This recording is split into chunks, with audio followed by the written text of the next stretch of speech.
programa Estação Saúde está de volta. Hoje nós estamos conversando sobre os avanços oftalmológicos na área da oftalmoplástica e eu estou recebendo a oftalmologista, a doutora Sabrina Nau da Silva Piazza.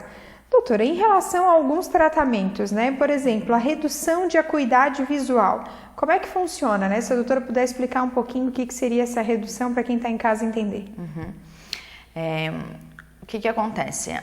O paciente veio nos procurar, né? Porque a principal queixa dele vai ser que ele não está enxergando direito, né?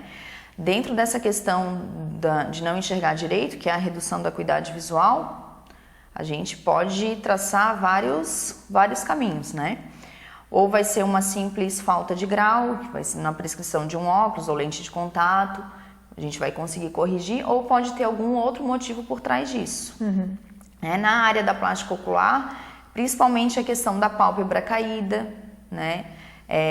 Gerando uma perda, uma redução do campo visual.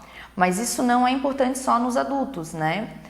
Isso também acontece nas crianças. Então, vai haver crianças que a criança nasce com uma ptose, que é a ptose congênita. Pelo fato de a ptose estar atrapalhando o eixo visual, ou seja, ela pode ter vários graus. No grau mais avançado, ela pode tampar a pupila, né, conhecida como a menina do olho ali, o centro, de uma forma considerável. Por esse eixo é que está entrando a luz para a gente desenvolver a visão. Então, a criança, se tiver com ptose, ela vai estar tendo uma privação de luz e não vai desenvolver a visão. Nossa! Então, é uma coisa séria que exige um tratamento cirúrgico rápido e emergencial, porque a visão vai se formar nos primeiros anos de vida. Então, ela tem que ser operada. E a doutora, nesse caso, opera também mesmo criança? A gente opera, e aqui na região, muitas vezes, quando precisa de um centro cirúrgico maior e tudo mais, que envolva cirurgia geral, a gente acaba fazendo as nossas cirurgias em outros hospitais também da região maiores. Né? Nossa, que interessante, acaba atingindo crianças também, né? Sim. E em relação à retração da pele, doutora, isso é comum? Acontece bastante? Como que funciona o tratamento? Existem algumas situações que podem causar retração tanto da pele do rosto como da pálpebra e vão envolver a área dos olhos, né?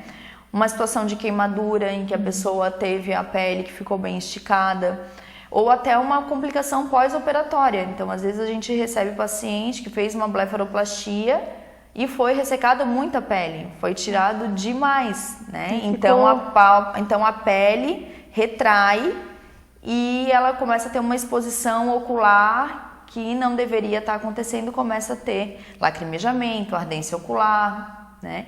Outras doenças podem também causar uma retração palpebral, que problemas de tireoide, que é a doença de Graves, que a pessoa fica com aquele olho mais exposto.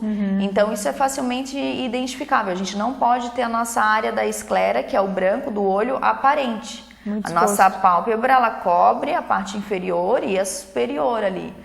Então, a gente não vê a nossa esclera tanto em cima como embaixo. Se a gente está vendo, pode ser, né, ou porque o olho está muito para frente, ou porque a pálpebra está retraída. Então, tudo isso tem que ser investigado em consulta médica. Várias situações podem causar isso. Às vezes, um problema que aparentemente é de um olho, na verdade, é o outro. Então, às vezes, uma ptose de um lado da pálpebra, pelo fato de aquele lado estar caído, o lado contralateral faz uma retração compensatória. Então, muitas vezes, não é aquilo. A gente tem que atuar no outro lado para aquele fechar. E nesses casos que a pessoa, vamos supor assim, com uma queimadura, com um acidente, que teve essa diminuição da pele, vai ter que fazer... vai retirar a pele de outro local para colocar? Como é que funciona? Situações que a gente faz enxertia, utiliza mucosa, às vezes para recobrir alguma área do olho, pode ser utilizado mucosa da gengiva, do lábio, algumas vezes se usa cartilagem. Nossa. Pelo acesso da pálpebra, a gente solta toda essa área da pele, tira as retrações, as fibroses, né? Então... Bem interessante. Não tem como, a gente sabe que essa questão da estética está muito em alta, mas tem pessoas que não é só a questão da estética, está envolvendo a autoestima, né? O convívio social, tem pessoas que acabam saindo desse convívio por problemas assim, por acharem às vezes que não tem solução, né? Sim, pela própria sintomatologia, né? Então, uma retração palpebral, imagina, a pessoa não consegue fechar o olho, né? A gente tem que fechar o olho, a gente tem que piscar, e é isso que faz o nosso olho lubrificar e se manter adequado, sem sintomas. Se tu não consegue fechar o teu olho, nossa, né? Então, difícil. Um caso pós-AVC, né? Uma paralisia facial, então várias situações podem causar uma retração palpebral. Bem interessante. Doutora, em relação à prevenção, né, de algumas patologias dentro da estética, como que a estética pode colaborar para essa questão da prevenção?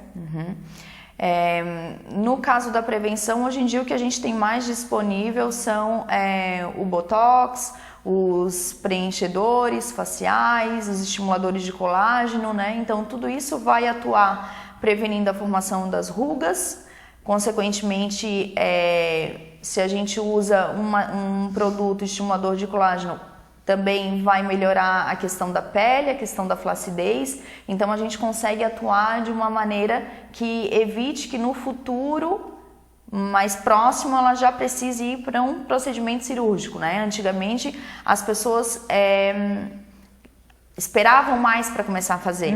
Hoje os pacientes estão procurando porque querem fazer antes de ter, né? Antes tinham vergonha de dizer que fizeram, agora é moda, quer ter feito também. Então mudou bastante assim, né, essa questão. E blefaroplastia, a mesma coisa. Antigamente eram pacientes de 60, 70 anos, quando a pálpebra já estava realmente muito caída, que queriam fazer. Hoje é paciente de 40 anos, 35, 40 anos. Está certo, já diz o ditado que o esperto é aquele que trabalha com a prevenção, né? Doutora, muito obrigada pela sua participação. Tenho certeza que assim como eu, você que está em casa pode dizer o mesmo. Deu para aprender bastante hoje. E eu deixo esses últimos minutinhos para a doutora divulgar onde a doutora atende, telefone de contato, por favor. Tá bom. Eu atendo aqui em Araranguá, na Clínica de Olhos São José. Fica localizado na rua Caetano Lumertz, é bem fácil, o pessoal conhece porque sempre fala na frente do supermercado de Aço do centro. O telefone lá 3524-5063, 3524-8177. Vai ser um prazer atendê-lo, só me procurar lá. Muito obrigada mais uma vez. O programa Estação Saúde de hoje encerra aqui, mais uma vez com o look Vista de Fato. Agradeço muito a sua companhia, a sua audiência e eu te espero semana que vem.